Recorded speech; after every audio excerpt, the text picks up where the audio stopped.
So as of right now, Kobe Bryant is leading the fan vote for this year's All-Star game, and as a result, he would be one of the starting backcourt players for the Western Conference. And look, I love Kobe Bryant. He's one of my favorite players ever. He's one of the best players ever, and he's a first ballot Hall of Famer, the whole 9 yards. Do I feel he deserves to actually be in this year's All-Star game? No, I don't. I mean, I think that there are several backcourt players who are having better seasons than Kobe in the West. Some of them being Steph Curry, Russell Westbrook, James Harden, Klay Thompson, Chris Paul, Damian Lillard.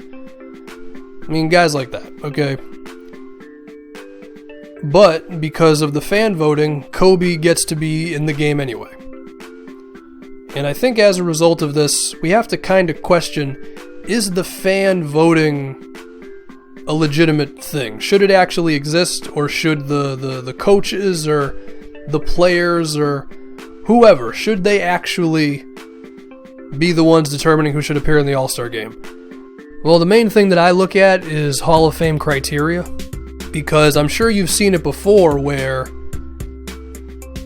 certain guys, when we're discussing their Hall of Fame credentials, sometimes we look at All-Star appearances and we say, well, this guy only appeared in 3 All-Star games. Should we really put him in there?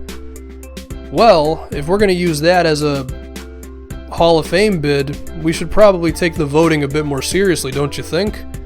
Because if we're just going to leave Damian Lillard out of the All-Star game because it's Kobe Bryant's last season, and then we fast forward 12 years and Damian Lillard is on the fence for the Hall of Fame, but because he didn't make enough All-Star games, he doesn't make it?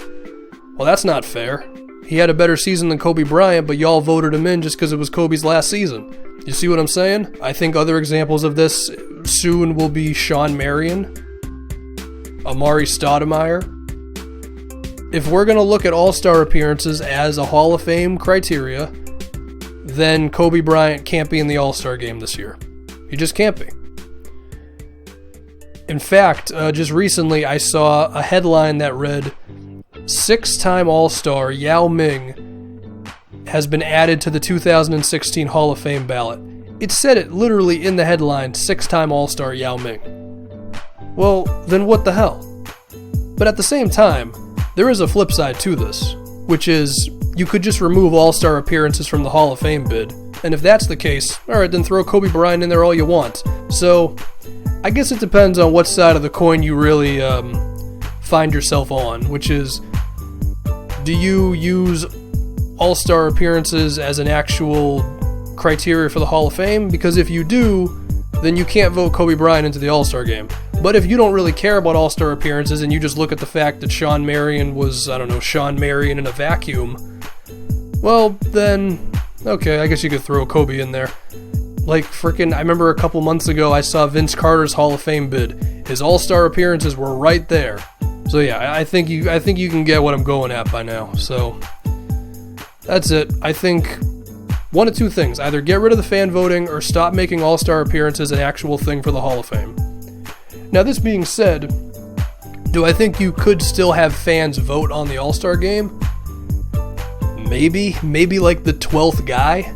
I'm pretty sure Major League Baseball does it, but in baseball, 25 guys make it. Like, the NBA it's 12, so it's a little tougher. I don't know.